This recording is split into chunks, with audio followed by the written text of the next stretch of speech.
ಇವತ್ತು ವಿಶೇಷವಾಗಿ ನಮ್ಮ ಈ ಭಾಗದ ಎಲ್ಲ ಮುಖಂಡರ ನೇತೃತ್ವದಲ್ಲಿ ಆನಂದಣ್ಣವರು, ಮೂರ್ತಣ್ಣವರು, ಅದೇ ರೀತಿ ನಮ್ಮ ಈ ಭಾಗದ ಎಲ್ಲ ಗ್ರಾಮಗಳ ಮತ್ತು ಲೇಔಟ್ನ ಎಲ್ಲ ಮುಖಂಡರ ನೇತೃತ್ವದಲ್ಲಿ ನಿಮ್ಮನ್ನು ಭೇಟಿ ಮಾಡಿ ಇವತ್ತು ನಿಮ್ಗೆಲ್ಲರೂ ಕೂಡ ನೋಟಿಫಿಕೇಶನ್ಗಳನ್ನ ಕೊಡಬೇಕು ಅಂತಕ್ಕಂಥ ಒಂದು ತೀರ್ಮಾನವನ್ನು ಮಾಡಿ ನಾನು ಇಲ್ಲಿ ಬಂದಿದ್ದೇನೆ. ಬಹಳ ಖುಷಿ ಆಗುತ್ತೆ. ಯಾವಾಗಲೂ ಕೂಡ ಇಲ್ಲಿ ಬಂದಾಗ ನಮ್ಮ ಆನಂದ್ ಮೇಷ್ಟ್ರಿಗೆ ಮತ್ತು ನಮ್ಮ ಮೂರ್ತಣ್ಣವರು ಒಂದು ಕಾರ್ಯಕ್ರಮ ಮಾಡಿದ್ರು. ಆನಂದ್ ಮೇಷ್ಟ್ರು ಅಂತೂ ನಿರಂತರವಾಗಿ ಈ ಕಾರ್ಯಕ್ರಮ ಮಾಡ್ತಿರ್ತಾರೆ. ಅವರ ಸಾಮಾಜಿಕ ಕಳಕಳಿಗೆ ಆನಂದ್ ಮೇಷ್ಟ್ರು ಅವ್ರಿಗೆ, ಮೂರ್ತಣ್ಣವ್ರಿಗೆ ಹಾಗೂ ನಮ್ಮ ಈ ಭಾಗದ ಎಲ್ಲ ಮುಖಂಡರಿಗೆ ಮೊದಲನೇದಾಗಿ ನಾನು ಧನ್ಯವಾದಗಳನ್ನು ಸಲ್ಲಿಸ್ತೇನೆ. ಯಾಕಂದ್ರೆ ಒಂದು ಸರ್ಕಾರಿ ಶಾಲೆಗೆ ತಮ್ಮ ಅಮೂಲ್ಯವಾದಂತಹ ಕೊಡುಗೆಯನ್ನು ನಿರಂತರವಾಗಿ ನೀವು ಕೊಡ್ತಾ ಇದ್ದೀರಾ. ಜೊತೆಗೆ ಶಾಲೆಯ ಶಿಕ್ಷಕರಿಗೆ ನಾನು ಧನ್ಯವಾದಗಳನ್ನ, ಅಭಿನಂದನೆಗಳನ್ನು ಹೇಳ್ತೇನೆ. ಇವತ್ತು ಸರ್ಕಾರಿ ಶಾಲೆಯಲ್ಲಿ ಶಿಕ್ಷಕರಾಗಿ ಕೆಲಸ ಮಾಡ್ತಕ್ಕಂಥದ್ದು ಸುಲಭ ಅಲ್ಲ ಅಂತ ನಗರ ಜೀವನದಲ್ಲಿರ್ತಕ್ಕಂಥ ನಾವು ಇವತ್ತು ನಮ್ಮ ಮನೆಯ ಮಕ್ಕಳಂತೆ ಎಲ್ಲ ಮಕ್ಕಳನ್ನು ನೋಡ್ತಾ ಅವರ ಕಷ್ಟಗಳಿಗೆ ಸಮಾಜದಲ್ಲಿ ಸಹಾಯವನ್ನು ಬೇಡ್ತಾ ಒಳ್ಳೆಯ ಹಂತಕ್ಕೆ ನಮ್ಮ ಮಕ್ಕಳು ಹೋಗ್ಬೇಕು ಅಂತ ಯೋಚನೆ ಮಾಡಿ 100% ರಿಸಲ್ಟ್ ಬರ್ಬೇಕು ಅಂತಕ್ಕಂಥ ಕನಸನ್ನ ನಮ್ಮ ಮನೆಯ ಮಕ್ಕಳ ಮೇಲೆ ಇರುತ್ತೋ ಇಲ್ಲ ಗೊತ್ತಿಲ್ಲ, ಆದ್ರೆ ಸರ್ಕಾರಿ ಶಾಲೆಯ ಮಕ್ಕಳ ಮೇಲೆ ಇರಿಸಿ ಪ್ರತಿನಿತ್ಯ ಮಕ್ಕಳಿಗಾಗಿ ದುಡಿತಾ ಇರ್ತಕ್ಕಂಥ ನಮ್ಮೆಲ್ಲ ಮುಖ್ಯೋಪಾಧ್ಯಾಯರಿಗೆ ಹಾಗೂ ಅವರೆಲ್ಲ ತಂಡಕ್ಕೆ ನಾನು ಧನ್ಯವಾದಗಳನ್ನ, ಅಭಿನಂದನೆಗಳನ್ನು ಹೇಳ್ತೇನೆ. ಬಹಳ ಖುಷಿ ಆಗುತ್ತೆ. 1350 ಜನ ಇದ್ದಾರೆ ಸ್ಟೂಡೆಂಟ್ಸ್. ದೊಡ್ಡ ಸಂಖ್ಯೆಯಲ್ಲಿರ್ತಕ್ಕಂಥ ಬೆಂಗಳೂರು ಉತ್ತರದ ಅತಿ ಶಿಸ್ತುಬದ್ಧ ಶಾಲೆ ಅಗ್ರಹಾರ ಲೇಔಟ್ ಶಾಲೆ ಅಂತ ನಿಮ್ಮ ಮುಖ್ಯೋಪಾಧ್ಯಾಯರು ಹೇಳ್ತಾರೆ ಅಂತಂದ್ರೆ ನನಗೂ ಹೆಮ್ಮೆ ಅನ್ಸುತ್ತೆ. ನಮ್ಮ ವಿಧಾನಸಭಾ ಕ್ಷೇತ್ರದಲ್ಲಿ ಒಂದು ಒಳ್ಳೆಯ ಸರ್ಕಾರಿ ಶಾಲೆಯನ್ನ ನಮ್ಮ ಶಿಕ್ಷಕರ ನೇತೃತ್ವದಲ್ಲಿ ಯಶಸ್ವಿಯಾಗಿ ನಡೀತಿದೆ ಅಂತ. ಬಂಧುಗಳೇ, ಕಳೆದ ಜುಲೈ 10ನೇ ತಾರೀಕು ನನ್ನ ಜನ್ಮದಿನ ಆಯ್ತು. ಆ ಸಂದರ್ಭದಲ್ಲಿ ಒಂದು ತೀರ್ಮಾನವನ್ನು ನಾನು ಮಾಡಿದೆ. ನನ್ನನ್ನು ಭೇಟಿ ಮಾಡಕ್ ಬರ್ತಕ್ಕಂಥ, ನನಗೆ ಶುಭ ಕೋರಕ್ ಬರ್ತಕ್ಕಂಥ ನಮ್ಮೆಲ್ಲ ಹಿತೈಷಿಗಳು ಇನ್ನ ನನಗೆ ಬೊಕ್ಕೆ ಹಾರ ಶಲ್ಯ ಯಾರ ತರೋದ್ ಬೇಡ. ಇವು ನನಗ್ ಶುಭ ಕೋರ್ಬೇಕು ಅಂತಂದ್ರೆ ನನ್ಗೆ ಒಳ್ಳೇದನ್ನ ನೀವು ಬಯಸೋದಾದ್ರೆ ನನ್ನ ಒಂದು ಯೋಚನೆ ಇದೆ. ಸರ್ಕಾರಿ ಶಾಲೆ ಮಕ್ಕಳಿಗೆ ಪುಸ್ತಕಗಳನ್ನು ಕೊಡ್ಬೇಕು ಅಂತ. ನೀವು ಪುಸ್ತಕಗಳು ತಂದು ಕೊಟ್ರೆ ಒಳ್ಳೇದು. ನೀವು ಯಾರು ಕೂಡ ಹಾರ ಬೊಕ್ಕೆಯನ್ನ ಶಲ್ಯನ ತರಬೇಡಿ ಅಂತ. ಆದ್ರೆ ಒಂದ್ ದಿವಸ ಮುಂಚೆ ಹೇಳ್ದಂತ ಈ ಕರೆಗೆ ನಮ್ಮ ವಿಧಾನಸಭಾ ಕ್ಷೇತ್ರ ಮತ್ತು ಬೇರೆ ಬೇರೆಯವರೆಲ್ಲ ಸೇರಿ ಒಂದೇ ದಿನಕ್ಕೆ 50,000 ಬುಕ್ಸ್ ಅನ್ನ ನನಗೆ ತಂದ್ಕೊಟ್ರು. ಅಂದ್ರೆ ಅದು ಸಾಮಾಜಿಕ ಕಳಕಳಿಯ ನಮ್ಮ ಒಂದು ಪ್ರಯತ್ನಕ್ಕೆ, ಮೊದಲನೇ ಪ್ರಯತ್ನಕ್ಕೆ ಸುಮಾರು 50,000 ಬುಕ್ಸ್ ಬಂದಿದೆ.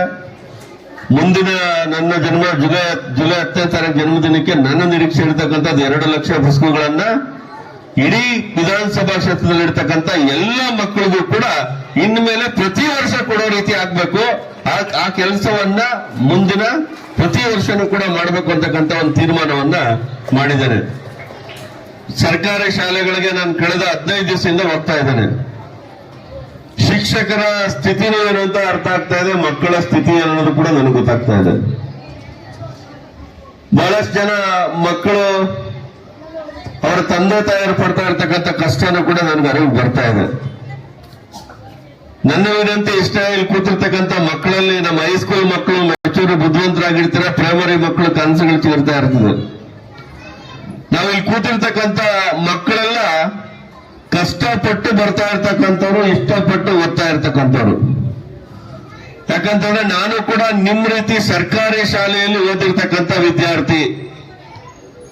ಇವತ್ತು ದೇಶದಲ್ಲಿ ಯಾರಾದ್ರೂ ಸಾಧನೆ ಮಾಡಿರ್ತಕ್ಕಂಥವ್ರಿದ್ರೆ ಆ 90% ಯಾರು ಅಂತಂದ್ರೆ ನಿಮ್ ರೀತಿ ಸರ್ಕಾರಿ ಶಾಲೆಯಲ್ಲಿ ಓದಿರ್ತಕ್ಕಂಥ ವಿದ್ಯಾರ್ಥಿಗಳೇ. ಒಳ್ಳೆ ಹಂತಕ್ಕೆ ಹೋಗಿರ್ತಕ್ಕಂಥದ್ದು ಸರ್ಕಾರಿ ಶಾಲೆಯ ವಿದ್ಯಾರ್ಥಿಗಳೇ. ಅಂದ್ರೆ ಅವ್ರಿಗೆ ಕನಸಿದೆ, ಸಾಧಿಸಬೇಕು ಅಂತಕ್ಕಂಥ ಆಸೆ ಇದೆ. ನಮ್ಮೆಲ್ಲ ಮಕ್ಕಳಲ್ಲಿ ಈಗಲಿಂದನೇ ಹೇಳ್ತೇನೆ, ಅಬ್ದುಲ್ ಕಲಾಂ ಅವರ ಮಾತೊಂದಿದೆ, ನಮ್ ಕನಸನ್ನ ನಾವು ಯಾವ ರೀತಿ ಕಾಣ್ಬೇಕು ಅಂತಂದ್ರೆ ನಮಗೆ ಮೀರಿ ಕಾಣ್ಬೇಕು ಅಂತ. ಅಂದ್ರೆ ಯಾರು ಆಗದೆ ಇರೋದನ್ನ ಮಾಡೋದನ್ನ ನಾವು ಯೋಚನೆ ಮಾಡಬೇಕು, ಯಾರು ಸಾಧಿಸದೇ ಇರೋದನ್ನ ಸಾಧಿಸಕ್ಕೆ ನಾವು ಯೋಚನೆ ಮಾಡಬೇಕು. ಬಹಳಷ್ಟು ಶಾಲೆಗಳು ಹೋದಾಗ ನನ್ನ ಎಲ್ಲ ಮಕ್ಕಳಿಗೂ ಒಂದು ಮಾತನ್ನು ಕೇಳ್ತಾ ಇದ್ದೀನಿ. ಕಷ್ಟಪಟ್ಟು ಕೆಲಸ ಮಾಡ್ತಾ ಇರ್ತಕ್ಕಂಥ ನಿಮ್ ತಂದೆ ತಾಯಿ ರೀತಿ ನೀವ್ ಆಗ್ಬೇಕಾ, ಅದೇ ರೀತಿ ಬೇರೆಯವ್ರಿಗೆ ಕೆಲಸ ಕೊಡೋರು ನೀವ್ ಆಗ್ಬೇಕಾ ಅಂತ. ಇಲ್ಲಿ ಕೂತಿರ್ತಕ್ಕಂಥ ಮಕ್ಕಳೆಲ್ಲ ಒಂದ್ಸಾರಿ ಹೇಳ್ರಿ, ನೀವು ಕೆಲಸ ಮಾಡೋರ ಕೆಲಸ ಕೊಡೋರ? ಜೋರಾಗಿ ಹೇಳ್ಬೇಕು.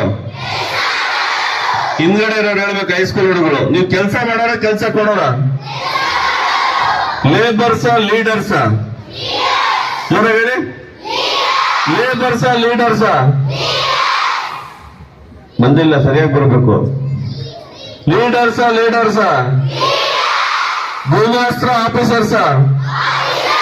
ಗುಮಾಸ್ತ್ರ ಆಗ್ಬೇಕಾ ಆಫೀಸರ್ಸ್ ಆಗ್ಬೇಕಾ? ಜೋರಾಗಿ ಹೇಳ್ರಿ ಇನ್ನೊಂದ್ಸರಿ. ಇದು ನಿಮ್ ಕನ್ಸಲ್ಲಿ ಇರ್ಲಿ.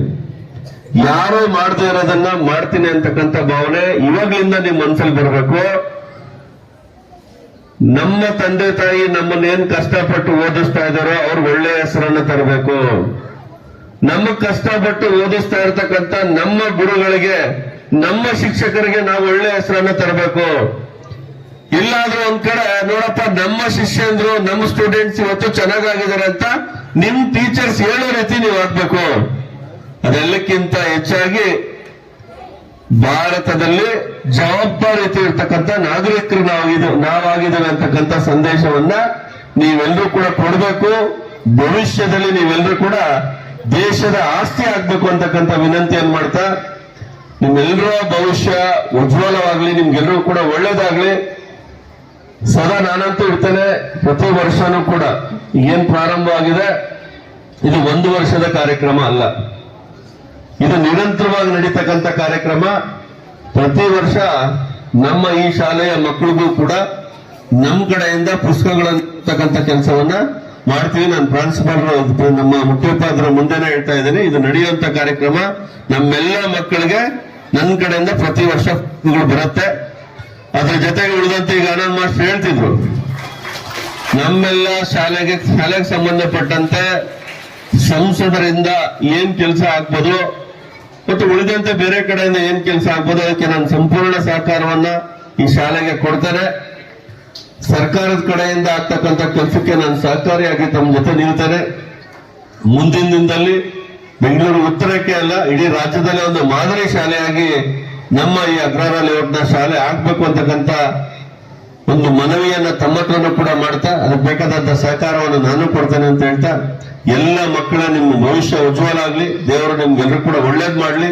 ನೀವೆಲ್ಲರೂ ಕೂಡ ದೇಶದ ಜವಾಬ್ದಾರಿ ನಾಗರಿಕ